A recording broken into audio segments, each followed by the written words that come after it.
జాతీయ విద్యా విధానం, నేషనల్ ఎడ్యుకేషన్ పాలసీ మరియు బడ్జెట్ ప్రైవేట్ పాఠశాలలు, దీనిపైన చర్చాగోష్ఠి ప్రారంభమవుతుంది. ఆ చర్చాగోష్ఠికి మన నీసా యొక్క అడ్వైజర్ అయినటువంటి డాక్టర్ జేఎస్ పరంజ్యోతి గారు దానికి మోడరేటర్ గా వ్యవహరిస్తున్నారు. Now we are going to start the national education policy and budget private schools panel discussion. Dr. Paranjyoti sir, he is advisor for NISA and TRUSMA. He is the moderator. I request him to take over the session, please.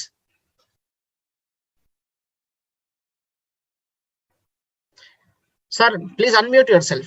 Thank you, Madhuji. We are so happy. The Save Education campaign has started in Telangana by TRUSMA today. ఈరోజు విద్యా పరిరక్షణ ఉద్యమాన్ని మన జాతీయ private విద్యా సంస్థల పిలుపు మేరకు ఈరోజు తెలంగాణలో ప్రారంభించుకున్నాం ఇప్పుడే. సో ఆ క్యాంపెయిన్ ప్రారంభించినటువంటి మన జాతీయ అధ్యక్షులు కుల్భూషణ్ గారి ప్రతినిధి అయిన దీపక్ కేతాన్ గారికి మరియు కీనోట్ అడ్రస్ ఇచ్చినటువంటి అమిత్ చంద్ర గారికి ముందుగా మనందరి పక్షాన నేను కృతజ్ఞతలు తెలియజేస్తున్నాను. ఇప్పుడు జాతీయ నూతన విద్యా విధానం 2020 ఈ సెషన్ని మోడరేట్ చేయడానికి ఈ అవకాశం నాకు ఇచ్చినటువంటి మన ట్రస్మా అధ్యక్ష కార్యదర్శులకు మరియు కోశాధికారికి మరియు మన కార్యవర్గం అంతటికి కూడా నేను ముందుగా నమస్సులు తెలియజేస్తున్నాను. ఈ కార్యక్రమంలో ముఖ్య స్పీకర్గా మొదటి సెషన్కి, రెండవ సెషన్లో మోడరేటర్గా మిత్రులు విద్యావేత్త పారమిత విద్యా సంస్థల ప్రసాదరావు గారు వ్యవహరించబోతున్నారు. ఈ ఫస్ట్ సెషన్లో ఈరోజు ముఖ్యంగా మనకు ప్రతిష్టాత్మకమైనటువంటి పదవుల్లో ఉండి దేశానికి విలక్షణమైనటువంటి సేవలు అందించినటువంటి ఐపీఎస్ అధికారి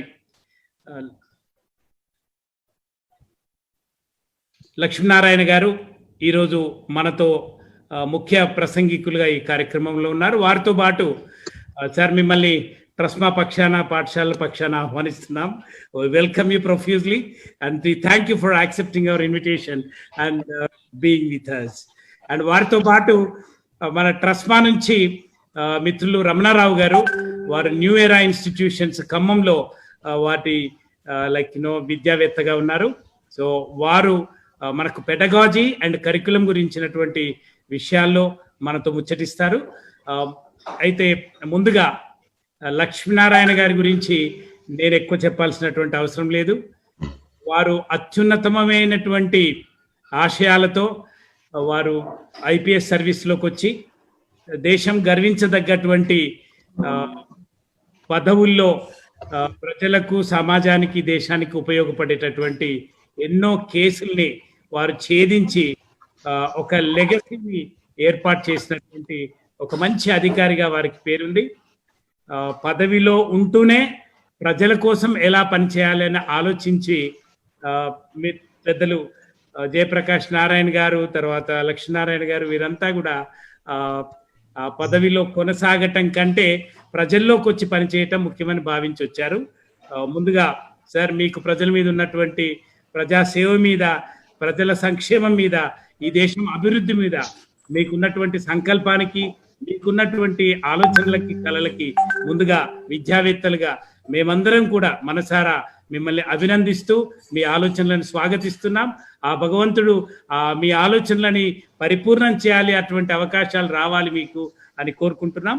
ఇప్పుడు ఈ సదస్సు యొక్క ముఖ్య ఉద్దేశంలోకి వస్తే, భారతదేశంలో ఇప్పుడున్నటువంటి వర్తమాన పరిస్థితిలో 150% కంటే ఎక్కువ మంది విద్యార్థులు ప్రైవేటు పాఠశాలల్లో విద్యను అభ్యసిస్తున్నారు.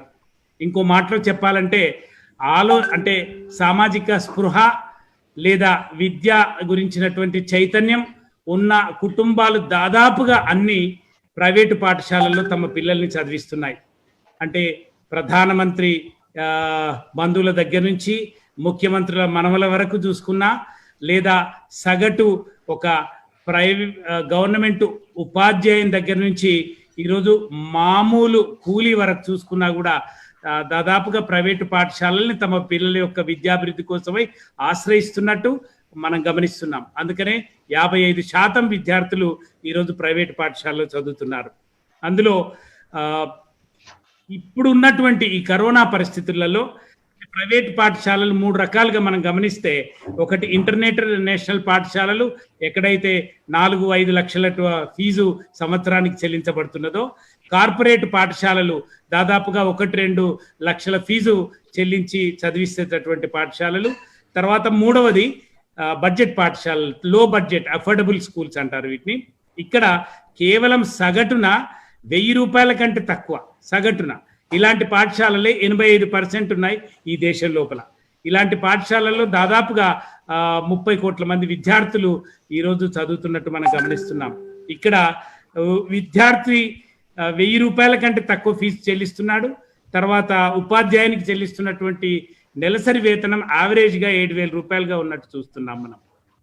ఇటువంటి పరిస్థితుల్లో ప్రభుత్వం మాత్రం, ఇప్పుడు మన తెలుగు రాష్ట్రాల దగ్గరికి వచ్చినా కూడా ప్రభుత్వం మాత్రం 65,000 నుంచి 70,000 వరకు ఒక్కొక్క విద్యార్థి మీద సగటున ఖర్చు పెడుతున్నది. అంటే 500%, అంటే 5 రెట్లు దాదాపుగా ఒక ప్రైవేటు పాఠశాలల్లో ఖర్చు అవుతున్న దానికంటే చాలా ఎక్కువ అక్కడ ఖర్చు అవుతున్నది. మరి మనం కోరుతున్నది ఒకటే, ఇదేమిటి అంటే, ఈరోజు ఎడ్యుకేషన్ సెస్ పేరు మీద ప్రభుత్వం ఎంతో డబ్బును ట్యాక్సుల రూపంలో కలెక్ట్ చేస్తున్నది.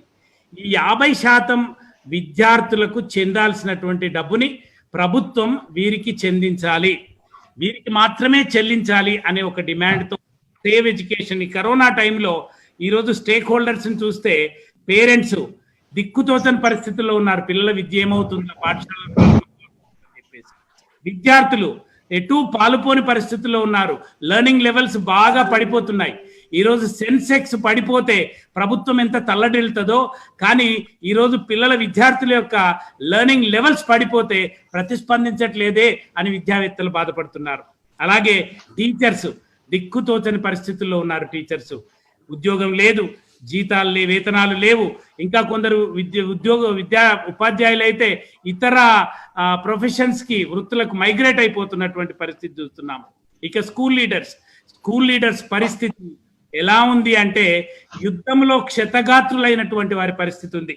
దాదాపుగా చాలా మంది గాయాలతోటి, ఆర్థిక గాయాలు, మనోగాయాలు, సామాజిక గాయాలు, భవిష్యత్తు మృగ్యంగా కనబడి ఏమీ చెప్పుకోలేని, వినే నాదుడు లేని పరిస్థితుల్లో ఉన్నారు. అటువంటి పరిస్థితుల్లో ఈరోజు జాతీయ స్థాయిలో సేవ్ ఎడ్యుకేషన్ అనేటటువంటి నినాదంతో జాతీయ సంఘం విద్యని పరిరక్షిద్దాము అనే ఉద్యమంతో ఈరోజు ముందుకొచ్చింది. అదే సందర్భంలో ఇటు కరోనా దెబ్బ ఒకవైపు, మరొక వైపు నూతన విద్యా పాలసీ. ఈ పాలసీ ద్వారా అసలు పాఠశాలలు ఉంటాయా, ఆ స్థాయిలో నడపగలుగుతామా? ఈ 10+2 పోయింది, తర్వాత వచ్చేదేమిటి 5+3+3 4 అనేటటువంటి విద్యా విధానం వస్తున్నది.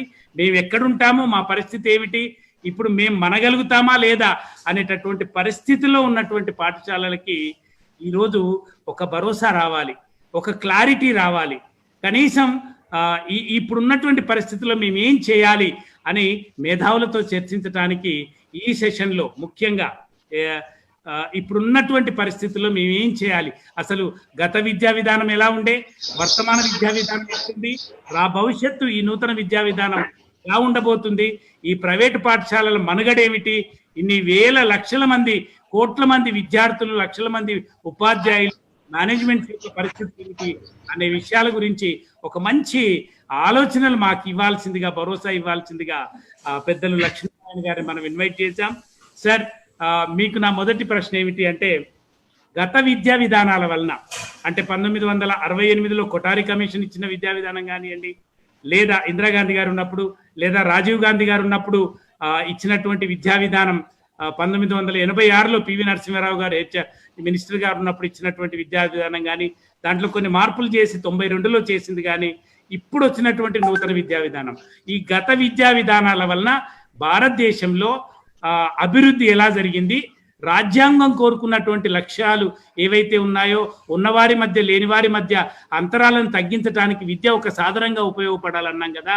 ఆ సాధనంగా ఉపయోగపడటంలో ఏమాత్రం అంటే ఆ లక్ష్యాలను చేరుకోగలిగిందో ఒక్కసారి మీ యొక్క ఆలోచనలని పంచుకుంటే ఈ చర్చను ప్రారంభిద్దాం. మిమ్మల్ని ఆహ్వానిస్తున్నాం sir. Please do share your thoughts with us.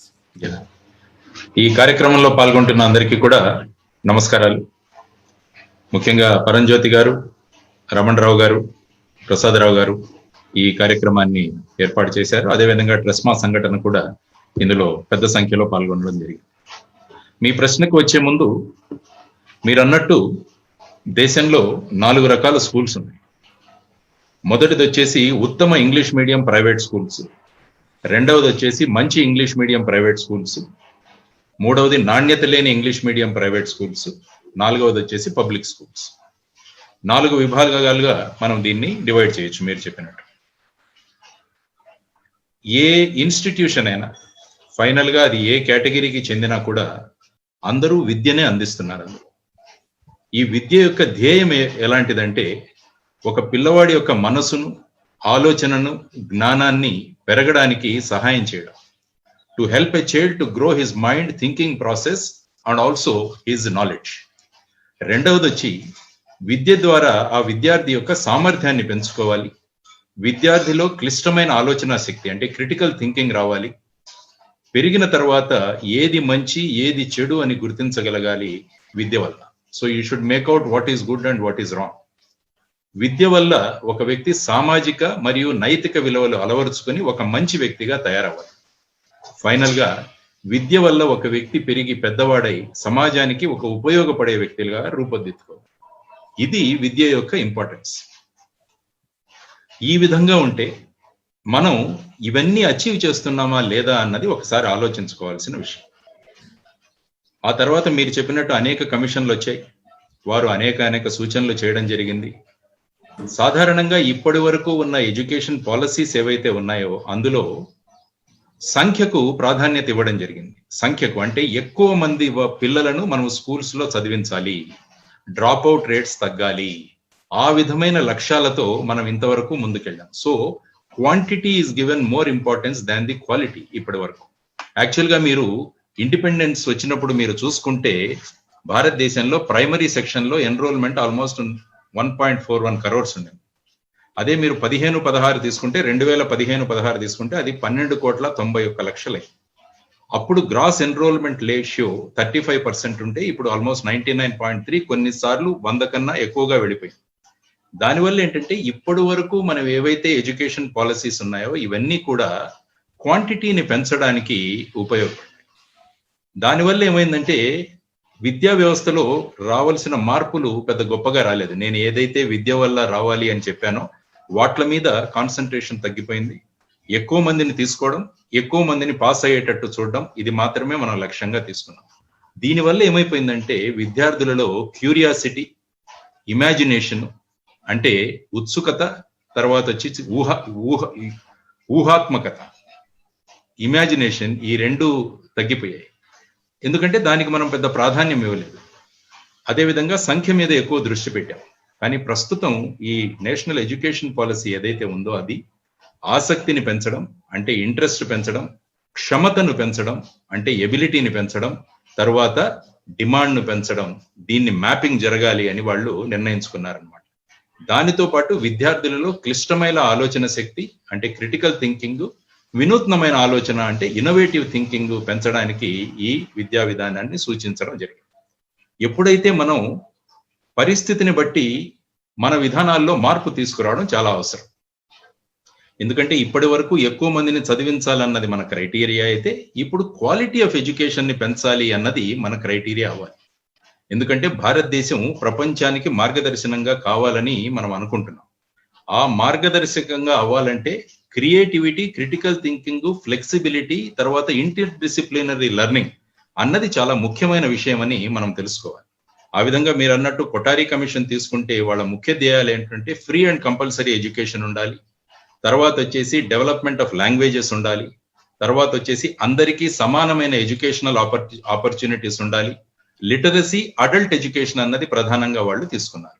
తర్వాత మీరు అన్నట్టు 1986వ సంవత్సరం రాజీవ్ గాంధీ గారు ప్రధానమంత్రిగా ఉన్నప్పుడు మన పివి నరసింహారావు గారు హ్యూమన్ రిసోర్సెస్ డెవలప్మెంట్ మినిస్టర్ గా వాళ్ళు ముఖ్యంగా చూసింది ఏంటంటే కామన్ ఎడ్యుకేషనల్ స్ట్రక్చర్, తర్వాత నేషనల్ కరిక్యులర్ ఫ్రేమ్వర్క్.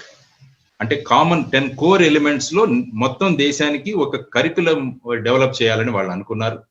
అదేవిధంగా equal educational opportunities for all, promotion of adult education. అక్కడ ముఖ్యంగా వాళ్ళు తీసుకొచ్చింది ఏంటంటే ఆపరేషన్ బ్లాక్ బోర్డ్ అన్నది తీసుకొచ్చారు. ఈ విధంగా తర్వాత pace setting of Navodaya Vidyalayas, ఈ విధమైన మార్పులతో 1986 లో వచ్చింది. ఆ తర్వాత మీరు చెప్పినట్టు 1990లో యశ్పాల్ కమిటీ వచ్చి దాంట్లో పిల్లలకు ఏ విధంగా లోడ్ తగ్గించాలి, ఈ విధమైన మార్పులు తీసుకొచ్చాము. కానీ ఇవన్నీ అయిన తర్వాత కూడా మనం విద్య యొక్క లక్ష్యాలను మనం సాధించామా అన్నది ఒకసారి మనం ఆలోచించుకోవాల్సిన విషయం చాలా ఉంది. అసర్ అనే సంస్థ annual status of education report అని ఏదైతే ప్రథమ్ అనే సంస్థ ఇస్తుంటుందో వాళ్ళు రకరకాల స్టడీస్ చేసి వాళ్ళు ఫైనల్ గా తేల్చింది ఏంటంటే only 16% of children in rural districts can read text at the prescribed level అని తేల్చారు. Almost 40% cannot even recognize letters. తర్వాత కేవలం 41% మంది 2 డిజిట్ నంబర్స్ ను రికగ్నైజ్ చేస్తారు. ఇది రకరకాలుగా ఈ విధంగా వాళ్ళ సర్వేలు చదివితే మనకు తెలుస్తుంది. మరి ఇన్ని స్కూల్స్, ఇన్ని కాలేజెస్ మనమంతా పెట్టిన తర్వాత ఫైనల్ గా ఈ స్థాయిలో మనం ఎందుకు ఉంటున్నాం అన్నది కూడా మనమంతా ఆలోచించగలిగే విషయం. ఎందుకంటే మీరు ఏమన్నారంటే ఎడ్యుకేషన్ కొంతమంది బిజినెస్ గా చేస్తున్నారు. There is no doubt commercialization of education has started. దీన్ని మనం ఖచ్చితంగా అడ్డుకోవాలి. విద్య ఎప్పుడు వ్యాపారం కాకూడదు. విద్య అన్నది ఒక పవిత్రమైన ధర్మం. కాబట్టి ఈ పవిత్ర ధర్మాన్ని మనం నిర్వర్తిస్తున్నప్పుడు మనం విద్య యొక్క ఏవైతే వాట్ల ఇవి ఉన్నాయో, టార్గెట్స్ ఉన్నాయో, గోల్స్ ఉన్నాయో అవి అచీవ్ చేస్తున్నామా లేదా అన్నది చూడడం చాలా అవసరం. ఆ తర్వాత ఏం చెప్పిందంటే గ్లోబల్ రీసెర్చ్ మీరు తీసుకున్నారంటే 90% ఆఫ్ ది బ్రెయిన్ గ్రోత్ అది 5 సంవత్సరాల్లో జరుగుతుంది అన్నది మనందరికీ తెలిసిన విషయం. అందువల్ల ఏం చేస్తున్నామంటే ఇప్పుడు క్వాలిటేటివ్ గా ఎడ్యుకేషన్ ఎలాగ మార్చాలి అని చెప్పిన ఉద్దేశంతో ఈ కొత్త విద్యా విధానాన్ని తీసుకురావడం జరిగింది. తర్వాత ప్రైవేట్ స్కూల్స్ లో కూడా ఏ విధమైన పరిస్థితి ఉందన్నది కూడా మనం మాట్లాడుకోవడం చాలా అవసరం. ప్రైవేట్ స్కూల్స్ ఎందుకు పేరెంట్స్ ను ఆకర్షిస్తున్నాయని కూడా మనం చర్చించుకోవాల్సిన విషయం ఇక్కడ చాలా ఉంది. ప్రైవేట్ స్కూల్ ముఖ్యంగా వాళ్ళు ఏమని ప్రామిస్ చేశారంటే మేము బెటర్ క్వాలిటీ ఆఫ్ ఎడ్యుకేషన్ ఇస్తాము, English as a medium instruction మేము పెడతాము. ఈ 2 విషయాలు ఏవైతే ఉన్నాయో అవి ప్రజలను విపరీతంగా ఆకర్షించాయి. అందుకనే ఇప్పుడు పరంజ్యోతి గారు చెప్పినట్టు ఆల్మోస్ట్ 55% ప్రైవేట్ స్కూల్లోనే పిల్లలు పంపిస్తున్నారు. అంటే డూన్ స్కూల్స్ లాగా స్కూల్స్ కావచ్చు, మిగతా స్కూల్స్ కావచ్చు. మరి ప్రైవేట్ స్కూల్స్ వాళ్లకు అందించిన లక్ష్యాలు వాళ్ళు సాధ్యపడుతున్నాయా లేవా అన్నది కూడా మనం ఆలోచించుకోవాలి. ఇక్కడ నేను ఒక పర్టికులర్ అనాలిసిస్ నేను చెప్తాను మీకు. ఫైనల్ గా ఏంటంటే I want a good citizen from the school, అది మనందరి ఉద్దేశం. లేకుంటే ఈ క్రైమ్ పెరిగిపోవడం కానీ, ఇప్పుడు ఏ విధంగా క్రైమ్ రేట్ పెరుగుతోంది, ఏ విధంగా సూసైడ్స్ పెరిగిపోతున్నాయి, ఏ విధంగా పిల్లల్లో డిప్రెషన్ గురి అవుతున్నారు, వీటన్నిటి కారణాలు మనం పెద్దలుగా ఆలోచించడం చాలా అవసరం. ఇందులో మీరు మళ్ళా అసర్ రిపోర్టే మళ్ళా మీరు చూసుకుంటే వాళ్ళు కూడా ఏం చెప్పారంటే private school are also not delivering these expectations. About 60% of rural private students in class 5 cannot solve a simple division problem. 35% of rural private school students in class 5 they cannot read a class 2 level graph. కాబట్టి ఈ విధమైన పరిస్థితుల్లో ఉంటే అది కేవలం rural లోనే కాదు, urban లో కూడా అదే పరిస్థితి ఉందన్నమాట. అందువల్ల వాళ్ళు ఏమంటున్నారంటే ఒక నేషనల్ అసెస్మెంట్ సర్వే చేస్తే దాంట్లో average score for grade 10 students in private school was below 50% in 4 out of the 5 subjects అన్నది వాళ్ళు తేల్చారు. అందువల్ల వాళ్ళు తేల్చింది ఏంటంటే, ఇది నా థియరీ కాదు, ఆ సర్వే తేల్చిన థియరీ ఏంటంటే మెజారిటీ ఆఫ్ ది స్కూల్స్ వాళ్ళ ఫోకస్ లర్నింగ్ ఇంప్రూవ్మెంట్ మీద కాకుండా, అంటే టీచర్ ట్రైనింగ్ తర్వాత టీచర్ క్వాలిటీ ఇవి ఇంప్రూవ్ చేయకుండా వాళ్ళు మోస్ట్లీ ఏం చెప్తున్నారు, మా దగ్గర కంప్యూటర్ ల్యాబ్స్ ఉన్నాయి, తర్వాత మంచి మార్కెటింగ్, ఈ 2 చేయడం వల్ల ఏమవుతుందంటే పేరెంట్స్ ఈ స్కూల్లో కంప్యూటర్ ఉంది, ఈ స్కూల్లో కంప్యూటర్ ల్యాబ్స్ ఉన్నాయి, ఈ దాంట్లో మార్కెటింగ్ బాగా జరుగుతున్నాయి, ఎందుకంటే టీవీల్లో కానీ తర్వాత వచ్చేసి న్యూస్ పేపర్లో కానీ అడ్వర్టైజ్మెంట్స్ ఇవ్వడము, వీటన్నిటి వల్ల ఏమైందంటే వీరంతా వెళ్ళేసి ప్రైవేట్ స్కూల్స్ లో జాయిన్ అవ్వడం జరుగుతుంది. ఓకే, ప్రైవేట్ స్కూల్లో జాయిన్ అయిన తర్వాత క్వాలిటీలో ఏదైనా మార్పు వచ్చిందా అంటే కూడా నేషనల్ రిపోర్ట్ ఈ విధంగా చెబుతుంది. కాబట్టి ఈ క్షణంలో మనమందరం కూర్చొని మనకు నిర్దేశించిన ఉద్దేశాలు మనం అవి నెరవేరుస్తున్నామా లేదా అని చూడడానికి ఒక కమిషన్, ఇంతకుముందు టిఎస్ఆర్ సుబ్రహ్మణ్యన్ గారి కమిటీ కానీ, కస్తూరి రంగన్ కమిటీ కానీ, వీరందరూ చూసి వాళ్ళు ఏం చేశారంటే, విద్యకు ఒక పర్పస్ ఉండాలి, ఒక ఫిలాసఫీ ఉండాలి, ఒక ప్యాషన్ ఉండాలి. ఇది విద్యకు ఉంటేనే అది సరి అయిన విద్య అని చెప్పేసి వాళ్ళు నిర్ణయించడం జరిగి ఈ నేషనల్ ఎడ్యుకేషన్ పాలసీ అన్నది చేయడం జరిగింది. ఇందాక పరంజ్యోతి గారు చెప్పినట్టు 5+3+3+4 ఈ సిస్టమ్ ని ఇంట్రడ్యూస్ చేయడానికి వాళ్ళు నిర్ణయించారు.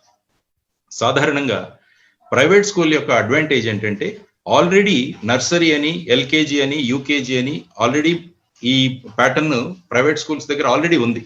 కానీ గవర్నమెంట్ స్కూల్లో వాళ్ళు ఫస్ట్ స్టాండర్డ్ నుంచి మొదలు పెడుతున్నారు. అంతకుముందు అంగన్వాడీలో కేవలం అది టిఫిన్ పెట్టడానికో, ఉదయం బ్రేక్ఫాస్ట్ పెట్టడానికో మాత్రమే ఉపయోగపడుతుంది, కానీ అది ఒక విద్యను అందించే సాధనంగా అది ఉపయోగపడట్లేదు. అందువల్ల దాన్ని ఎడ్యుకేషన్ లో ఇంటిగ్రేట్ చేసి ఈ 5+3+3+4 సిస్టమ్ ని తీసుకురావడం జరిగిందనమాట. యాక్చువల్ గా మీరు నేషనల్ ఎడ్యుకేషన్ పాలసీ పూర్తిగా చదివితే దాన్ని 2 విషయాల మీద నిర్మించడం జరిగింది. వాళ్ళు అడిగిన మొదటి ప్రశ్న ఏంటంటే, weather our education system motivates hour youth for creative, curiosity and commitment driven life. మన ప్రస్తుత విద్యా విధానం యువతరలో సృజనాత్మక శక్తిని, ఉత్సుకతను, నిబద్ధతను ప్రోత్సహిస్తోందా? రెండవ ప్రశ్న ఏంటంటే, మన ప్రస్తుత విద్యా విధానం యువతలో నిబద్ధతను పెంచి సమాజాన్ని నిబద్ధత కలిగిన సమాజంగా మార్చగలుగుతుందా అన్నది. ఈ 2 ప్రశ్నలు మనం ప్రతి ఒక్కరిని అడగాలి. మీరు ప్రైవేట్ స్కూల్ రన్నింగ్ కావచ్చు, గవర్నమెంట్ స్కూల్ హెడ్ మాస్టర్స్ కావచ్చు, దీన్ని మనం సాధిస్తున్నామా, లేకుంటే మన 10th క్లాస్ లో మన ఎంత పర్సెంటేజ్ ఆఫ్ పిల్లలు పాస్ అవుతున్నారు, ఎంతమందికి 10 CGPA వస్తుంది, దీని మీద మన కాన్సన్ట్రేషన్ ఎక్కువ ఉందా అన్నది కూడా మనం, ఎందుకంటే ఒక దీన్ని చేసుకోవడం, సెల్ఫ్ అనాలిసిస్ కూడా చాలా ఇంపార్టెంట్ అని నేను ఈరోజు మీకు చెప్తున్నాను. ఎక్కడా కూడా నేషనల్ ఎడ్యుకేషన్ పాలసీలో ప్రైవేట్ స్కూల్స్ మూతపడతాయి, లేకుంటే ప్రైవేట్ స్కూల్లో మేము ముందుకు తీసుకువెళ్ళనీయము, అలాంటివి ఎక్కడా కూడా చెప్పలేదు. కేవలం ఇది ఓవర్ నైట్ జరిగే విషయం కూడా కాదు.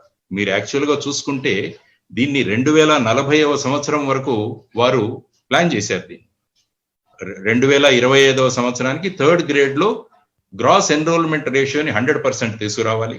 అదే హైయర్ ఎడ్యుకేషన్ లో అయితే 2030కి 50% చేయాలి. 2040వ సంవత్సరానికి మొత్తాన్ని మనం ఒక మార్పు చెందిన విద్యా విధానాన్ని తీసుకురావాలి అన్నది సంకల్పం. సాధారణంగా ఎలా ఉంటుందంటే మనుషుల్లో ధోరణి, ఏదైనా కొత్త విద్యా విధానాన్ని ఏదైనా ప్రవేశపెట్టినా వెంటనే దాన్ని రెసిస్ట్ చేయాలి, లేకుంటే దాంట్లో ఏదో గొప్ప ఇది జరిగిపోతోంది, అందులో చాలా ఇది ఉంటుంది అన్నది సహజంగా మనిషి యొక్క సహజమైన నేచర్, స్వభావం. అందువల్ల ఏంటంటే నేను మీ అందరికీ చేస్తున్న విన్నపం ఏంటంటే, అందరం కలిసి నేషనల్ ఎడ్యుకేషన్ పాలసీ చదివిన తర్వాత ఇక్కడ ఎక్కడ సమస్యలు వస్తున్నాయన్నది చూద్దాం. యాక్చువల్ గా అందులో రాసింది ఏంటంటే, ప్రైవేట్ స్కూల్ని, పబ్లిక్ స్కూల్ని ట్విన్నింగ్ సిస్టమ్ లో వాటిలను లింక్ చేయడానికి మెయిన్ గా వాళ్ళు అన్నది ఏంటంటే, ఎక్కడైతే ఎడ్యుకేషన్ కమర్షియలైజ్ అవుతుందో దాన్ని మేము డిస్కరేజ్ చేస్తాం, ఎక్కడైతే ఫిలాంథ్రోపిక్ ధోరణిలో ప్రజలకు, విద్యార్థులకు మంచి విద్య అందించాలన్న ధోరణులు ఉన్న వాటిని ఎంకరేజ్ చేస్తామన్నది దాంట్లో ప్రధానంగా చెప్పిన విషయం.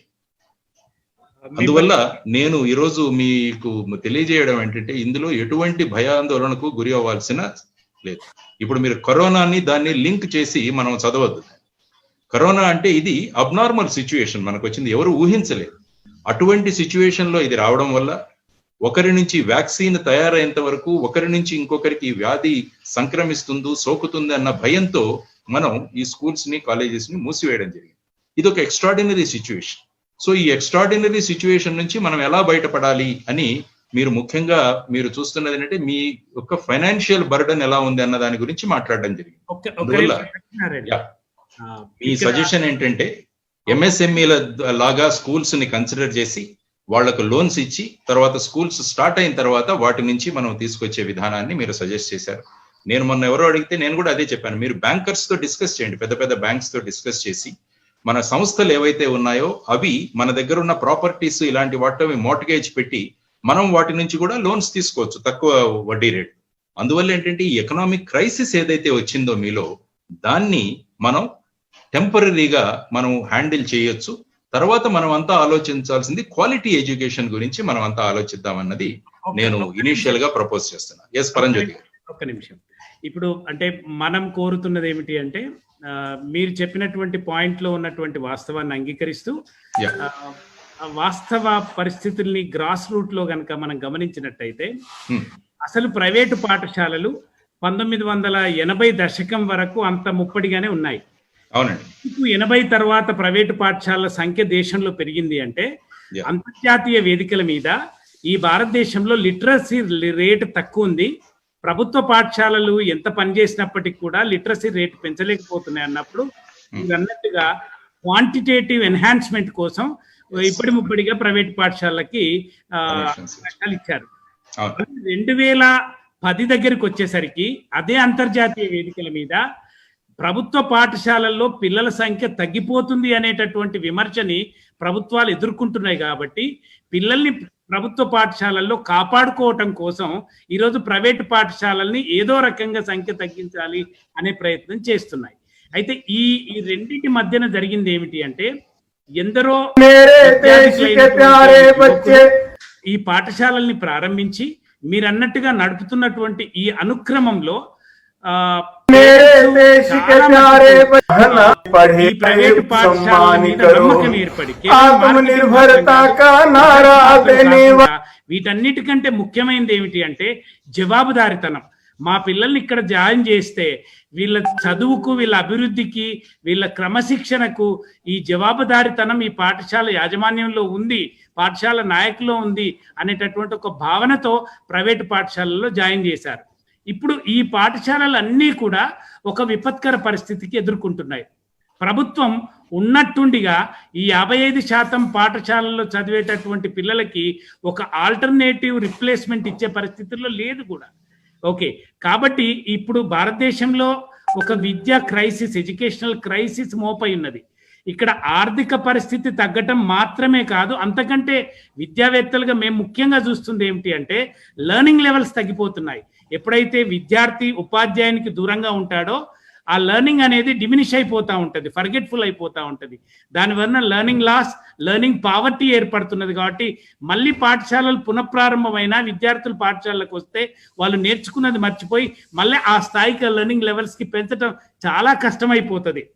అందుకని ఈరోజు అంటే అన్ని రంగాలని, వ్యవసాయ రంగాన్ని ప్రభుత్వం చూస్తున్నది, తర్వాత పరిశ్రమల రంగాన్ని చూస్తున్నది. కానీ ఈ రంగం ఏదైతే చాలా ముఖ్యంగా గత 1980 నుంచి ఇప్పటి వరకు 30 సంవత్సరాలుగా చాలా ఇతోధికమైనటువంటి ఎకనామికల్ డెవలప్మెంట్కి డైరెక్ట్గా ఇండైరెక్ట్గా దోహదపడినటువంటి రంగాన్ని బాగా విస్మరిస్తుంది.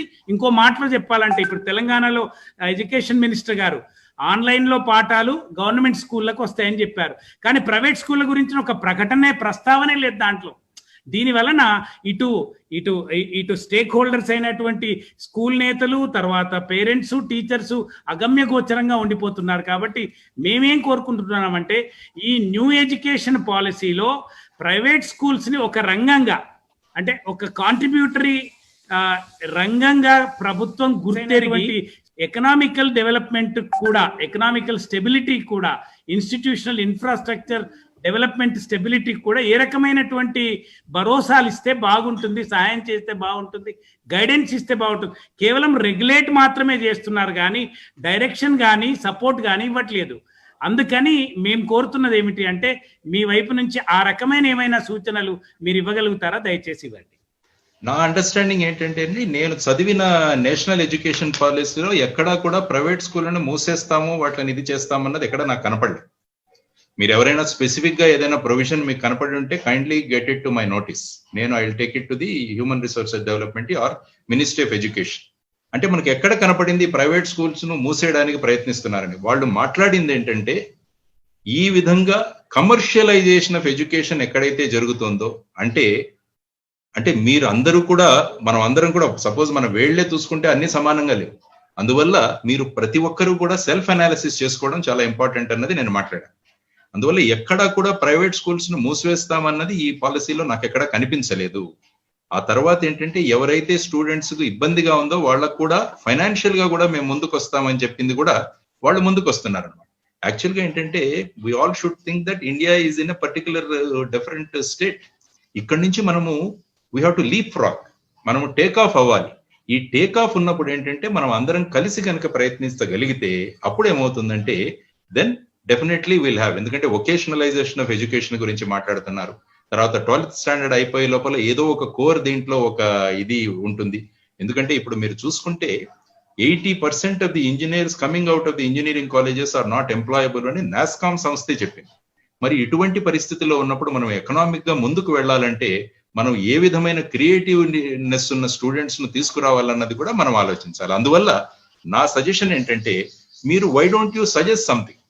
నా తరపున నేను ఏం సజెస్ట్ చేయాలో నేను చేస్తాను, కానీ మీరు కూడా as a TRSMA as an organization మీరు కూర్చొని ఏ విధమైన విధానాలు ఇందులో ప్రవేశపెట్టాలి అన్నది మనం రావాలి. ఎందుకంటే ఎడ్యుకేషన్ గురించి మనం మాట్లాడద్దు, బేసిక్ గా మిమ్మల్ని ఏ విధంగా స్ట్రెంగ్తెన్ చేయాలి, ఎకనామిక్ గా ఎలా స్ట్రెంగ్తెన్ చేయాలి అన్న దీని గురించి మనం మాట్లాడుకుంటే ఏమవుతుందంటే అప్పుడు కూడా they will look it as a positive suggestion గా మనం ఆలోచించాల్సిన ప్రాముఖ్యత ఉంది అని నేను అనుకుంటున్నాను. ఎందుకంటే బేసిక్ గా వాళ్ళు చెప్పేది ఏంటంటే they are working on the quality. Even అందుకనే టీచర్స్ ఎఫెక్టివ్నెస్ కూడా పెంచడానికి వాళ్ళు they are going to make it as a 4-year integrated degree qualification. అది రేపే కాదు, అది 2030వ సంవత్సరానికి minimum degree qualification teaching will be integrated B Ed degree అని చెప్తున్నారు.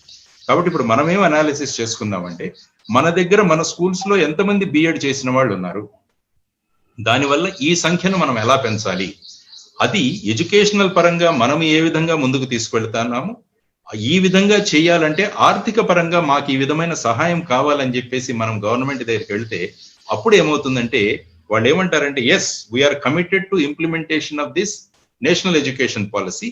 ఎట్ ది సేమ్ టైం ఇందులో ఈ విధమైన మాకు కష్టాలు రాబోతున్నాయని మేము అంచనా వేస్తున్నాము. కాబట్టి మీరు ఎప్పుడైతే పాలసీ గైడ్ లైన్స్ ఇష్యూ చేస్తారో అందులో ఈ విధమైన ఇవి పెట్టండి. ఎందుకంటే అక్రెడిషన్ కూడా అన్ని స్కూల్స్ కి అక్రెడిషన్ కూడా చేయాలని చెప్పేసి అందులో ఒకటి ఉంది. కాబట్టి ఆ స్థాయికి మేము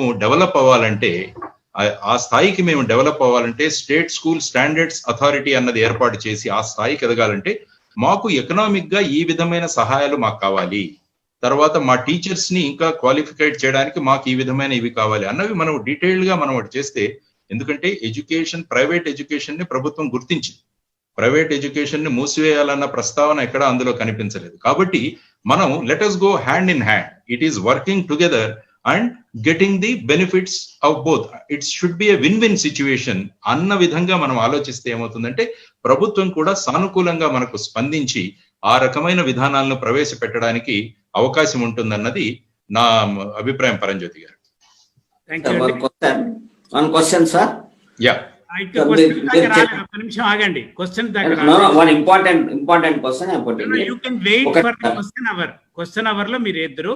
ఓకే ప్లీజ్ శ్రీనివాస్ రెడ్డి గారు ఒక్క నిమిషం ఆగండి సార్. ఇప్పుడు మనకి టీచర్ ఎఫెక్టివ్నెస్ గురించి చాలా చక్కగా చెప్పారు సార్.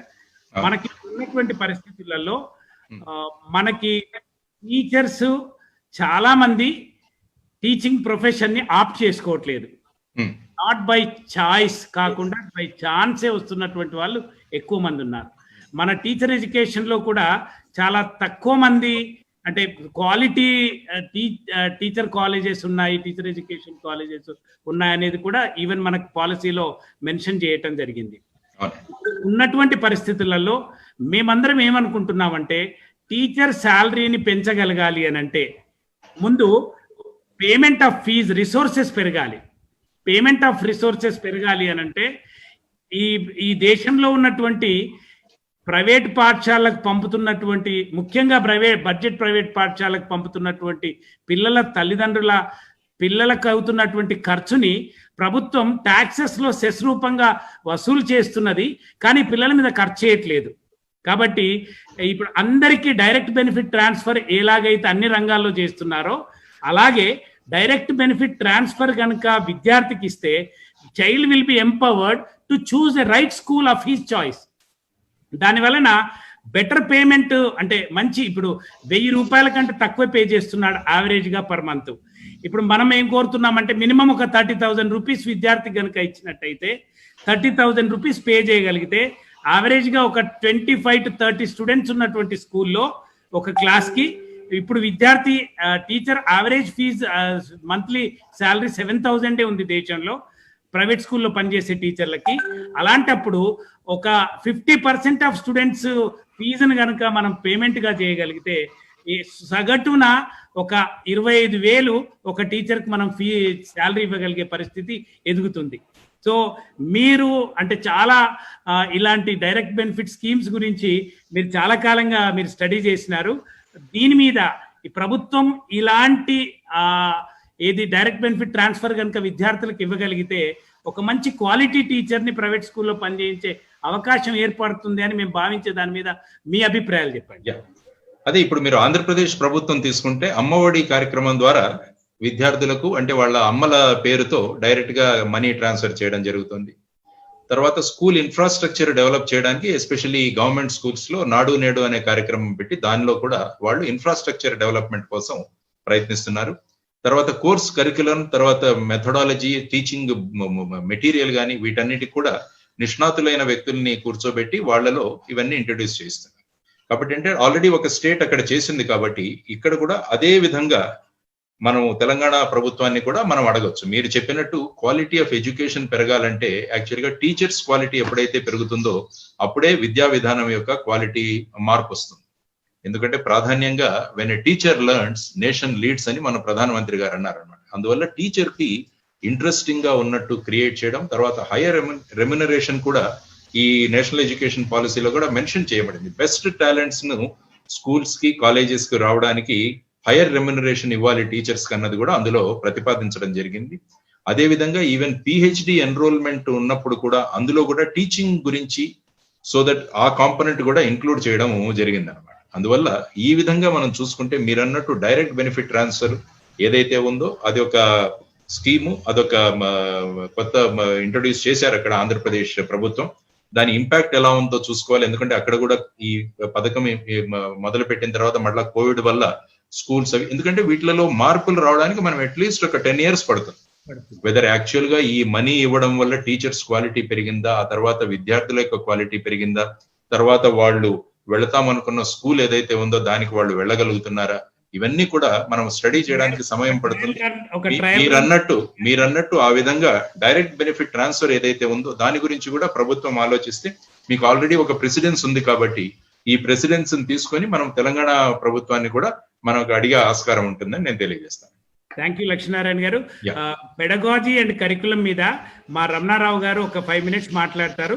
దాని తర్వాత మీరు ఒక 5 minutes క్వశ్చన్ తీసుకుంటారు. దాని తర్వాత మనం క్లోజ్ చేద్దాము. Please hold. రమణారావు గారు, న్యూ ఎడ్యుకేషన్ పాలసీలో మీరు అన్మ్యూట్ చేసుకోండి. రమణారావు గారు అన్మ్యూట్ చేసుకోండి. న్యూ ఎడ్యుకేషన్ పాలసీలో ఈ రోజు ప్రతిపాదించినటువంటి కరికులం కానీ పెడగాజీ కానీ ఇంకా క్లియర్గా ఒక అంటే స్ట్రీమ్ లైన్ కాలేదు. దాన్ని ఎన్సీఆర్టీ తర్వాత ఎస్సీఆర్టీ లోకల్ కాంపోనెంట్ని ఇంక్లూడ్ చేసి చేయాలి అని చెప్తున్నారు. పెడగాజీ అంటే ముఖ్యంగా విద్యను బోధించటానికి ఉపయోగించేటటువంటి కంటెంట్ నుంచి మొదలుకుంటే మెథడాలజీ, అసెస్మెంట్ ఇదంతా కలిపితేనే మనం ఒక పెడగాజీ అంటాము. ఆ పెడగాజీని ముఖ్యంగా నిర్దేశించేది కరికులం కాబట్టి దీని మీద ఇది ఎలా ఉంటే భారతదేశం ఈ ఆబ్జెక్టివ్స్ ఎన్ఈపి ఆబ్జెక్టివ్స్ ని అది అచీవ్ చేయగలుగుతుంది. దీని వలన ప్రైవేట్ పాఠశాలలు ఎలా సంసిద్ధం కావాలి, ఒక 5 నిమిషాల్లో మీ అభిప్రాయాలు దయచేసి తెలియజేయండి. థ్యాంక్ యూ పరంజ్యోతి గారు. ఈరోజు వెబినార్ లో కీనోట్ స్పీకర్ గా ఉన్న పెద్దలు వివి లక్ష్మీనారాయణ గారు, అలాగే ట్రెస్మా రాష్ట్ర బాధ్యులు, కరెస్పాండెంట్స్, మిత్రులారా, curriculum and pedagogy, this is a very huge subject, చాలా పెద్ద సబ్జెక్ట్ ఇది. But I try to finish it within 5 minutes. రాష్ట్రంలో దేశంలో ఉన్నటువంటి ప్రైవేటు విద్యా సంస్థలన్నీ కూడా ప్రభుత్వాల ఆహ్వానం మేరకే ఈ రంగంలో ఉన్నాయి. ప్రభుత్వాల ఆహ్వానం మేరకే ఉన్నాయి అని అంటే కన్సిడరబుల్ సైజుతో 55%తో ఉన్నాం కాబట్టి ఈక్వల్ రెస్పాన్సిబిలిటీ ఉంది. ప్రభుత్వానికి ఎంత బాధ్యత ఉందో మనకు అంతే బాధ్యత ఉంది. ప్రభుత్వము మనము ప్రైవేటు విద్యా సంస్థలు ఇద్దరం కలిసి ఈ విషయాలన్నింటినీ ముందుకు తీసుకుపోవాలి. ఇది జాయింట్ రెస్పాన్సిబిలిటీగా మనం గమనించాలి, ప్రభుత్వం కూడా గమనించాలి. నెంబర్ 1. పోతే కరికులం అంటే this word has come from another Latin word నుంచి వచ్చింది. దాని అర్థం రేస్ కోర్స్ అని. కరికులం రేస్ కోర్స్ అని అంటే from one point to another point the journey, ఇది కరికులం అంటే. పెడగజీ అంటే the method through which you reach this destination is pedagogy. అంటే మీరు ఎలా చేరతారు దానికి. ఫర్ ఎగ్జాంపుల్ ఒక కోర్స్, రేస్ కోర్సులో from one point to another point, అది మొత్తం కరికులం అయితే దాని మీదకి మీరు గుర్రం మీద వెళ్తారా, లేకపోతే రథం మీద వెళ్తారా, జీప్తో వెళ్తారా, కారుతో వెళ్తారా, ఇది పెడగజీ. బ్రీఫ్ గా ఈ రెండింటి మధ్య ఉన్న డెఫినేషన్స్ లో ఉన్న తేడాలు ఇది. అయితే నేను ఇక్కడ పాయింట్ అవుట్ చేయదలుచుకున్న పాయింట్, మేజర్ పాయింట్ ఏంటంటే, ఇవాళ న్యూ ఎడ్యుకేషన్ పాలసీ 2020 ఏమి సజెస్ట్ చేసిందో అందులో ఉండేటువంటి మేజర్ ఐటమ్స్ అన్నిటినీ కూడా ఈ 2 తెలుగు రాష్ట్రాల్లో ఉన్నటువంటి ప్రైవేట్ విద్యా సంస్థలలో చాలా కాలం బట్టి మెజారిటీ అమలు చేస్తున్నవే ఇవాళ గవర్నమెంట్ టేకప్ చేస్తుంది. For example, restructuring this new design 5+3+3+4 ఏదైతే ఉందో, ఇది ఆ లాస్ట్ 4 అనేది న్యూ ఐడియా. కానీ ఇది మన తెలుగు రాష్ట్రాలకి ఈ 5 అనేది మనకి ఎప్పటి నుంచో ఉంది. నిజానికి ప్రైవేట్ విద్యా సంస్థల మీద ఒకప్పుడు చాలా విమర్శ ఉండేది. మీరు పిల్లలని 3 ఏళ్ల నుంచే బడికి లాక్కెడుతున్నారేంటి, అప్పటికి కనీసం వాడికి ఏమీ తెలియదే, ఇది అన్యాయం, మీరు డబ్బుల కోసమే ఈ పనులు చేస్తున్నారు అని మాట్లాడిన వాళ్ళు కూడా ఉన్నారు. కానీ నిజానికి ఇవాళ ఇందాక మన కీనోట్ స్పీకర్ లక్ష్మణ్ గారు అబ్జర్వ్ చేసినట్లు, ఆయన చెప్పినట్లు, ప్రపంచవ్యాప్తంగా ఉన్న అధ్యయనాలు విద్యార్థికి గ్రాహ్య శక్తి ఖచ్చితంగా చిన్న వయసులోనే, అంటే 3 ఏళ్ల నుంచి మొదలుపెట్టి 7-8 ఏళ్ల లోపులోనే అత్యంత ఎక్కువ గ్రాహ్య శక్తి ఉంటుంది, ఇప్పుడే ఫామ్ కావాలన్నీ కూడా అని చెప్పేసి చెప్పారు. దానికి అనుగుణంగానే ఇవాళ ప్రభుత్వాలు స్పందించి మన లైన్లో ప్రభుత్వాలు వచ్చాయి అని మనం అర్థం చేసుకోవాలి. So it's good that they have now realized, it's good that now they have come to our point of view. మన పాయింట్ ఆఫ్ వ్యూకి వచ్చారు, సంతోషం. అయితే ఆ లాస్ట్ 4 కూడా చాలా రాష్ట్రాల్లో ఉన్నాయి. మన దగ్గర అంటే ఇంటర్మీడియట్ వేరే సెగ్మెంట్ గా ఉంది. కానీ 2 తెలుగు రాష్ట్రాల్లో అప్పట్లో పివి నరసింహారావు గారు పెట్టబట్టి కొన్ని రాష్ట్రాల్లో అది కూడా స్కూల్ ఎడ్యుకేషన్ లో భాగంగానే ఉంది. Right, we fully appreciate the way this NEP has carved out this new structural design. దాంతో ఏ ఇష్యూ లేదు. ఇష్యూ ఎక్కడుంది అని అంటే, ఎక్స్పీరియన్షియల్ లెర్నింగ్ ని ప్రమోట్ చేయాలి. జాన్ డ్యూయీ గారు ప్రపోజ్ చేసినటువంటి ప్రోగ్రెసివ్ ఎడ్యుకేషన్ సిస్టమ్ లో భాగంగా ఎక్స్పీరియన్షియల్ లెర్నింగ్ అంటే inquiry based, discovery based, discussion based, application based, story telling based pedagogy ఉండాలి ఈ కరికులంలో అని చెప్పేసి వాళ్ళు మాట్లాడుతూ, దాంట్లో భాగంగా ఎక్స్పీరియన్షియల్ టీచింగ్ కి పెద్దపీట వేసింది ఎన్ఈపి 2020. గుడ్. ఇది నిజానికి మనం ఇప్పుడు అనుసరిస్తున్నటువంటి కాంప్రహెన్సివ్ ఎవాల్యుయేషన్ సిస్టమ్ ఏదైతే ఉందో దాంట్లో ఇది ఉంది ఆల్రెడీ. దానినే మళ్ళొక్కసారి వీళ్ళు ఫోకస్ చేశారు. కానీ మనం బాగా జ్ఞాపకం పెట్టుకోవాల్సింది ఏమిటంటే, మన టీచర్లు అందరూ both private and government teachers, they were not trained in experiential teaching. వాళ్ళకు అనుభవం లేదు.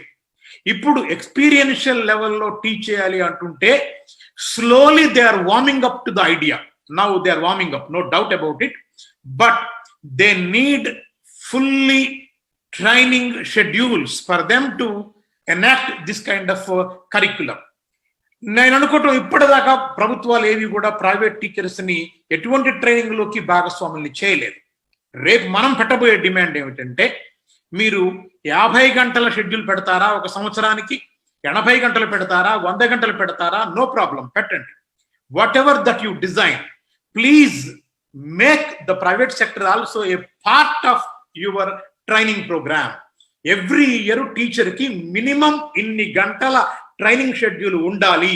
అందుకు మీరు ప్రైవేట్ వాళ్ళని మాకేం సంబంధం లేదు, ఇది మీరేదో మీ సొంత డబ్బులతో పెట్టుకున్నారు కదా, మీ చావు మీరు చావు అంటే వదిలేయకుండా please make us also a part of the training sessions so that we can give quality education through experiential learning and teaching methodology that you suggested in NUP 2020. ఇది మనం మాట్లాడాల్సినటువంటి అంశం. సెకండ్ పాయింట్ రమణారావు గారు ఒక్క నిమిషం, అంటే మన టైం ని మనం దృష్టిలో పెట్టుకొని ఇప్పుడు మీరు చెప్పిన మొదటి రికమెండేషన్ ఏంటంటే కన్వెన్షనల్, ఎక్స్పీరియన్షియల్ అండ్ డిజిటల్ ఈ బ్లెండ్ జరిగి ఈ ట్రాన్స్ఫార్మేషన్ రెస్పాన్సిబిలిటీ గవర్నమెంటే తీసుకోవాలి, సపోర్ట్ చేయాలి అనేది మీ మొదటి రికమెండేషన్. మీరు ఒక 2 minutes I'll conclude in 2 minutes.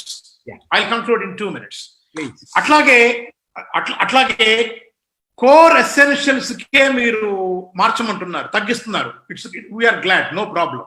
Core essentials తగ్గినప్పుడు ఏమవుతుంది అంటే స్కూల్ బ్యాగ్ వెయిట్ తగ్గుతుంది. కోర్ ఎసెన్షియల్స్ తో పాటు గ్రాడ్యువల్ గా ఏం చేస్తున్నారు అని అంటే మోర్ నెంబర్ ఆఫ్ చాయిస్ వస్తుంది, గ్రేటర్ డెప్త్ ఇన్ సబ్జెక్ట్ వస్తుంది, మోర్ నెంబర్ ఆఫ్ సబ్జెక్ట్స్ వస్తున్నాయి. సెకండరీ స్టేజ్ లో చాలా నెంబర్ ఆఫ్ ఆప్షన్స్ రాబోతున్నాయి. ఈ చాలా నెంబర్ ఆఫ్ ఆప్షన్స్ తో పాటు నేను మరింత భయపడే అంశం ఏమిటంటే కార్పొరేటైజేషన్ కి లీడ్ చేసిన అంశం మనం బాగా గమనిస్తే ఎక్కడైతే వాళ్ళు ఉన్న సిలబస్ కి హానర్స్ డిగ్రీ లాగా అడిషనల్ కోర్స్ మెటీరియల్స్ ఇవ్వటం మొదలు పెట్టారో in order to make them reach IIT medical entrance examination standards కోసమని అక్కడ ఏమైంది, ఆటోమేటిక్ గా ఒక ప్రైవేట్ ఇన్స్టిట్యూషన్స్ లో కార్పొరేటైజేషన్ కి దారి తీసింది. అప్పుడు అటువంటి ప్రమాదం ఇక్కడ జరగకుండా ఉండాలి అని అంటే చాలా ప్రాపర్ పద్ధతిలో ఆ కోర్సెస్ అన్ని డిజైన్ చేయబడి ఆ కోర్సెస్ కు మాత్రమే పరిమితమై విద్యార్థులు చదువుకునేందుకు స్కోపు అన్ని విద్యా సంస్థలు, ప్రైవేట్ విద్యా సంస్థలలో కేవలం బాగా దిట్టంగా బలిసి ఉన్నవి మాత్రమే కాకుండా అన్ని విద్యా సంస్థల్లో కూడా ఈ కోర్ ఎలిమెంట్స్ ని, నెంబర్ ఆఫ్ చాయిసెస్ ని అందుబాటులోకి తీసుకురావాల్సిన అవసరం ఒకటి ఉంది. అది సెకండ్ పాయింట్ గా నేను మాట్లాడుతున్నాను. అట్లాగే నెక్స్ట్ మోస్ట్ ఇంపార్టెంట్ పాయింట్ ఏంటంటే అంటే దాన్ని కరిక్యులర్ ఇంటిగ్రేషన్ కింద మాట్లాడారు. ఆ కరిక్యులర్ ఇంటిగ్రేషన్ తో పాటు అసెస్మెంట్ లో ఇప్పుడు మనకు ఒక దౌర్భాగ్యం ఏం దాపురిచింది అంటే ఇండియాలో అసలు ఎడ్యుకేషన్ సిస్టమ్ లేదు, ఎగ్జామినేషన్ సిస్టమే ఉంది అని మాట్లాడుకునే దాకా మనం వచ్చాం. ఎందుకనంటే ప్రాపర్ కంటిన్యూస్ ఎవాల్యుయేషన్ మీద బేస్ అయ్యి, అంటే మనం ఫార్మేటివ్ అసెస్మెంట్ లో పోకుండా ఎంతసేపటికి ఎండ్ గోల్ మీదకి వెళ్ళి ప్రతిదీ కూడా ఎగ్జామ్ కి అనుకూలంగా ప్రిపరేషన్, ఈవెన్ ఐఏఎస్ ఎగ్జామ్ కూడా ఇవాళ కోచింగ్ కి అనుగుణంగా తయారు చేసే పరిస్థితి తీసుకొచ్చాం మనం. ఈ నేపథ్యంలో మన వాళ్ళు at the end of grade 3 foundational literacy న్యూమరసీకి ఒక ఎగ్జామ్ అంటున్నారు, 5th లో ఒక ఎగ్జామ్ అంటున్నారు, 8th లో ఒక ఎగ్జామ్ అంటున్నారు, conducted by board of assessments అంటున్నారు. మళ్ళీ తర్వాత మళ్ళీ నేషనల్ అసెస్మెంట్ సెంటర్ ఒకటి వేరే ఉంటుంది, మళ్ళీ నేషనల్ టెస్టింగ్ ఏజెన్సీ వేరే ఉంటుంది. Last word. సో వీటన్నిటిల్లో మళ్ళీ తిరిగి ఎగ్జామినేషన్ వాటిల్లోకి కూరుకుపోకుండా ఉండటానికి జాగ్రత్తలు తీసుకోవాల్సిన అవసరం ఉంది. తిరిగి మళ్ళీ ఎగ్జామినేషన్ మోడ్ లోకి వెళ్ళిపోతాము అనేటువంటి భయాలు ఉన్నాయి. వీటి పట్ల కూడా మనం జాగ్రత్త వహించాల్సి ఉంది. ముఖ్యంగా కరిక్యులంని, పెడగజీని చాలా జాగ్రత్తగా అందరు విద్యార్థులకి పరిచయం చేయటానికి ఒక పెద్ద ప్రోగ్రాం వేసుకొని ఆ ప్రోగ్రామ్ లో ప్రైవేట్ విద్యా సంస్థలని భాగం చేయకపోతే మీరు ఒక చెయ్యిని కట్టేసి ఇంకొక చెయ్యితో ముందుకు పోవాలనుకోవటమే, దానివల్ల మీరు అనుకున్న దేశ భవిష్యత్తు రాదని దయచేసి ఈ విధాన నిర్ణయం చేసే వాళ్ళు గమనించాలి అని చెప్పి కోరుతూ సెలవు తీసుకుంటా ఉన్నాను. Thank you very much. Thank you Ramana Rao garu. చాలా చక్కగా అంటే ఒక శరీరానికి 2 చేతులు ఎలాంటివో ప్రైవేట్ అండ్ పబ్లిక్ కూడా అలాంటివి. ఒక చేతికి మాత్రమే ఎక్సర్సైజ్ చేసి ఇంకొక చేతిని విస్మరిస్తే అది మనగడ ముందుకు సరిగ్గా వెళ్ళదు అనే విషయాన్ని బాగా చెప్పారు. ముఖ్యంగా మన దేశంలో ఎగ్జామినేషన్ డ్రివెన్ సిస్టమ్ లో కూరుకుపోయినటువంటి ఎడ్యుకేషన్ సిస్టంలో ఉన్నాం ఇప్పుడు మనం. దీన్ని ఎగ్జామినేషన్ డ్రివెన్ సిస్టమ్ కాకుండా ఎడ్యుకేషన్ డ్రివెన్ సిస్టమ్ గా ట్రాన్స్ఫార్మ్ చేయాల్సినటువంటి అవసరం ఉంది అనేది చెబుతూ మీరు చెప్పింది ఏంటి అంటే ముఖ్యంగా ఇప్పుడు రానున్న రోజుల్లో teach less learn more, teach more learn less అనే పద్ధతిలో సాగుతున్న వర్తమాన పరిస్థితుల్లో వాడు పుస్తకం అంతా చదువుతున్నాడు, పరీక్షలు అయిపోయిన నెల రోజులకు అడిగితే దాంట్లో ఒక్క ముక్క కూడా చెప్పలేదు. ఇప్పుడు మనం అందరం కూడా చిన్నప్పుడు నేర్చుకున్న పద్యాలు, చదువది ఎంత కలిగిన రసజ్ఞత ఇంతుక చాలకున్న నా చదువు నిరర్ధకంబుకున్న సంయుతులు ఎవ్వరు మెచ్చరెచ్చటన్ ఇంపుగా మంచి కూర నల పాకము చేసిన అయిన నందు నిమ్ పొదవడి నుప్పు లేక రుచి పుట్టగా నేర్చున్నట్టయ్య భాస్కర అని ఎప్పుడు అడిగినా చెప్పగలుగుతాం. వాడు నిన్న ఈ పద్యాన్ని పరీక్షలో రాసి తెల్లవారు చెప్పంటే చెప్పలేని పరిస్థితి ఉంది. అటువంటి పద్ధతి కాకుండా ఇలా ఉంటే కరికులం పెడగాది బాగుంటుందని చాలా చక్కగా చెప్పారు. ఆ బాధ్యత ప్రభుత్వమే తీసుకోవాలి. ప్రైవేటు పాఠశాలల్ని కూడా ఈ ట్రాన్స్ఫార్మేషన్ లో ప్రభుత్వమే బాధ్యత తీసుకోవాలని చక్కగా చెప్పారు. సార్, ఇప్పుడు we will take one question from our honorary president Srinivas Reddy garu. ఆ ప్రశ్న చెప్పిన తర్వాత మీ కంక్లూడింగ్ వర్డ్ తోటి మనం క్లోజ్ చేస్తాం. మనకు ఒక 7 minutes టైం ఉంది సార్. ఇప్పుడు శ్రీనివాస్ రెడ్డి గారు, please go ahead with your question. Sorry, I forgot my question. Go ahead.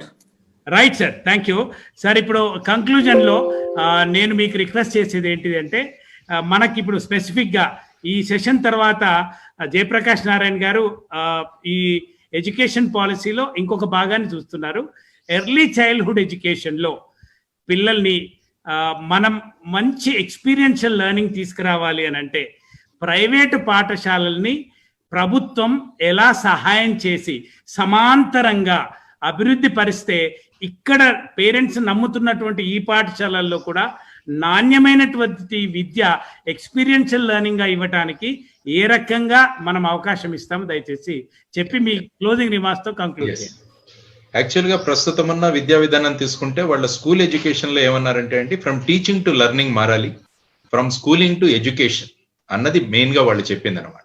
అదేవిధంగా హైయర్ ఎడ్యుకేషన్ లో మీరు తీసుకుంటే institution centric to student centric, job seekers to job creators.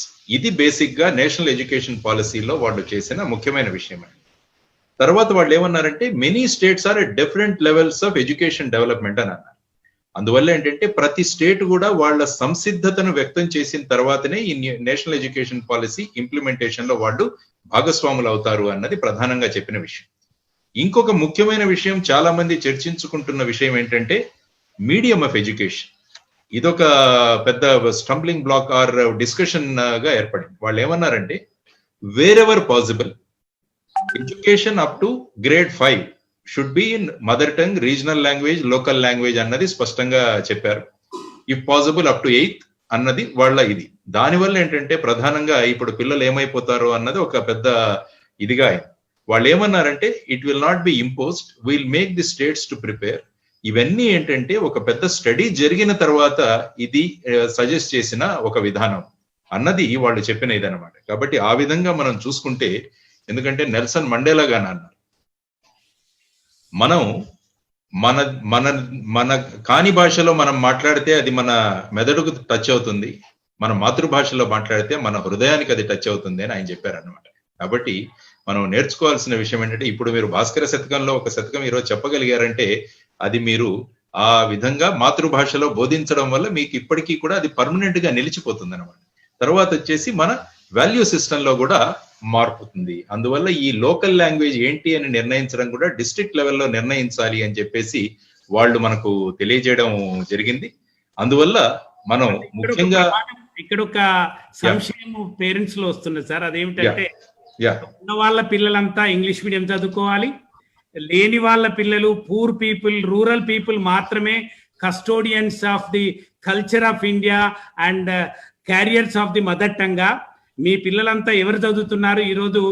ఏ ప్రభుత్వంలో అధికారుల పిల్లలు? అందుకనే ఇప్పుడు ప్రతిదాన్ని మార్చడానికి, అందరికీ కూడా ఈక్వల్ గా చేయడానికి నేషనల్ ఎడ్యుకేషన్ పాలసీ సజెస్ట్ చేస్తుంది. ఇది నాట్ ఓన్లీ గవర్నమెంట్ స్కూల్స్ కాదు, ప్రైవేట్ స్కూల్స్ కాదు, through out the country wherever it is possible let us do it. ఎందుకంటే మీరు విద్యావేత్తలు కాబట్టి మీరు కన్విన్స్ చేయాలి పేరెంట్స్.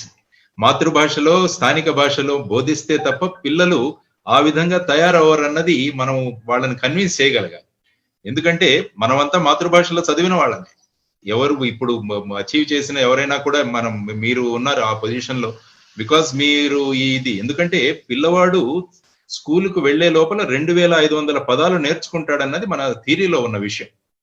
ఆ తర్వాత ఆ జ్ఞానంతో స్కూలుకు వెళ్ళిన తర్వాత అదే భాషలో అక్కడ నేర్పిస్తే వాళ్ళ వొకాబులరీ పెరుగుతుంది. లేకుంటే వేరే భాషలో వెళ్ళగానే హీ బికమ్స్ కామ్. అందుకనే ఇంగ్లీష్ మీడియం స్కూల్స్ లో, మామూలు స్కూల్స్ లో వెళితే ఓన్లీ టీచర్ మాటలే వినపడుతుంటాయి. అదే మీరు తెలుగు భాషలో కానీ మాతృభాషలో ఉన్న స్కూల్లో వినపడితే పిల్లలు కూడా మాట్లాడుతుంటారు అక్కడ. అది మనకు కావాల్సిన ఈ కాంబినేషన్ మనం తీసుకురావాలన్నమాట.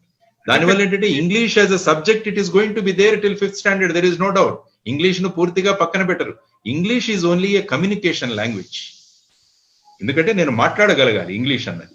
నా ఫౌండేషన్స్ అంతా కూడా మాతృభాషలో పడితే ఆ ఫౌండేషన్ పదిలంగా ఉంటుందన్నది మనం వాళ్లకు చెప్పాల్సిన విషయం. ఇది after a long research has been carried out అయిన తర్వాత మనకు చెప్పడం జరిగింది. నేను 10వ తరగతి వరకు తెలుగు మీడియంలో చదివాను, కానీ కొద్దిగా ఇంగ్లీష్ మాట్లాడగలను, కమ్యూనికేట్ చేయగలను. That is sufficient. When it comes to foundations I'm very very strong because of my education. నేను ప్రాంతీయ భాషలో, నా మాతృభాషలో చదవడం వల్ల ఫౌండేషన్ స్ట్రాంగ్ గా ఉందన్నది మనం ఎవరైతే చేసామో అది. ఎందుకంటే ఫైనల్ గా విద్య సాధించాల్సిన ఫలితాలను మనం సాధించగలగాలి. రేపు కేవలం ఇంగ్లీష్ మాట్లాడే వాళ్ళు కాదు, రేపు ఇన్నోవేషన్స్ క్రియేట్ చేసే వాళ్ళుగా మన విద్యార్థులు తయారవ్వాలన్నది మన ముఖ్య భూమిక. కాబట్టి ఆ విధంగా తయారు చేద్దామని మీ ముందు ప్రతిపాదిస్తాం. సామాజిక మార్పును, ఒక చిన్న సామాజిక మార్పును భాషాపరంగా మనం చూస్తే, మాతృభాష కంటే వాడుక భాష ఈ రోజుల్లో పిల్లలు అర్థం చేసుకోవటానికి ఎక్కువ ఉపయోగపడుతున్న భాషగా చూడాలి. వాడుక భాష అన్నారు వాళ్ళు, మాతృభాష అనలా. Mother tongue oblique local language or spoken language ఇవి ఇచ్చారు. అది that is very very clear. అది ఏ భాష అన్నది డిస్ట్రిక్ట్ లెవెల్లో, తాలూకా లెవెల్లో నిర్ణయించాలన్నది కూడా అందులో వాళ్ళు తెలిసిన విషయం. పెద్ద సంశయం ఏమొస్తుంది అంటే, ఈ ఇంగ్లీష్ మీడియంస్ అన్ని క్లోజ్ అయ్యి ఓన్లీ తెలుగు స్కూల్ స్టార్ట్ అవుతాయా అప్ టు 8th క్లాస్ వరకు, 6th క్లాస్ వరకు అనేటటువంటి ఒక భావన. అదే వీటిని విద్యావంతులైన మీరు, తర్వాత వచ్చేసి ట్రెస్మా లాంటి సంఘటనలు ఇలాంటివి అవో అని చెప్పేసి మనం తీసుకెళ్లాలన్నమాట. అది చాలా ఇంపార్టెంట్. ఎందుకంటే వీఆర్ ఎట్ ఎ థ్రెషోల్డ్. ఈ అవకాశం కానీ మిస్ అవుతే again we will be in a quantitative terms and we will not convert ourselves into qualitative change అన్నది మనం గమనించాలి. కాబట్టి ఏం చేద్దామంటే మనం అందరం కలిసి let us prepare some suggestions to the Ministry of Education with reasoning చేసి మనం సబ్మిట్ చేద్దాం. అందుకనే ప్రధానమంత్రి గారు అన్నారు దీని మీద చర్చలు జరగాలి, ఆ తర్వాత ఇంకా సజెషన్స్ రావాలి. ఫైనల్ గా మన policy guide lines, implementation guide lines ఇచ్చే లోపల ఇది చేయాలి. అదే పాలసీ యాక్ట్ గా మారేంత వరకు, కంకరెంట్ లిస్ట్ కి వచ్చేసి ఇక్కడ ఒక గవర్నమెంట్ ఆర్డర్ గా మారేంత వరకు ఆ ప్రక్రియ అనేది నిత్యం జరుగుతూ ఉండాలి. మనం సజెషన్స్ ఇస్తూ ఉండాలి అన్నది నా సూచన.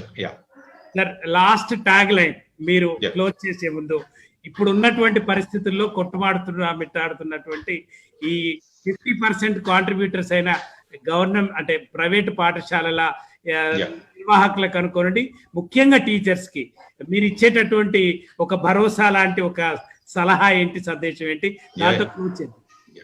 నేను అదే చెప్తున్నానండి, ప్రైవేటు విద్యా సంస్థలు క్లోజ్ అవుతాయన్న ఎవరికైనా అపోహలు ఉంటే అవి మనసులోంచి తీసేసేయండి. బట్ ఎవరైతే కమర్షియలైజేషన్ చేసుకున్నారో, విద్యను అమ్ముతున్నారో, వాళ్ళు మటుకు వాళ్ళ పద్ధతులు మార్చుకోవాల్సిన అవసరం ఉంది.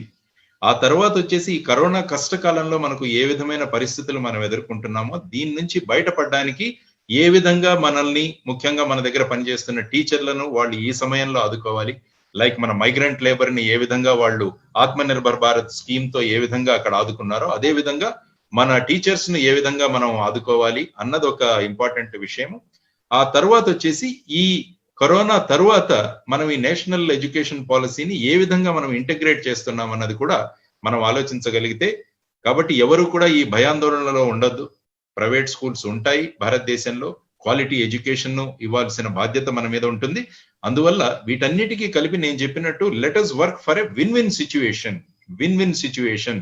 Let us give positive suggestions ఇచ్చి మనం దాన్ని ఏ విధంగా ఇంప్లిమెంట్ చేసుకోవాలో అన్నది చేసే దృష్టిలో మీ అందరితో పాటు నేను కూడా ఉంటానని చెప్పేసి మీకు తెలియజేస్తూ నేను ముగిస్తున్నాను. జై హింద్, భారత్ మాతా కీ జై. Thank you very much Lakshminarayana గారు.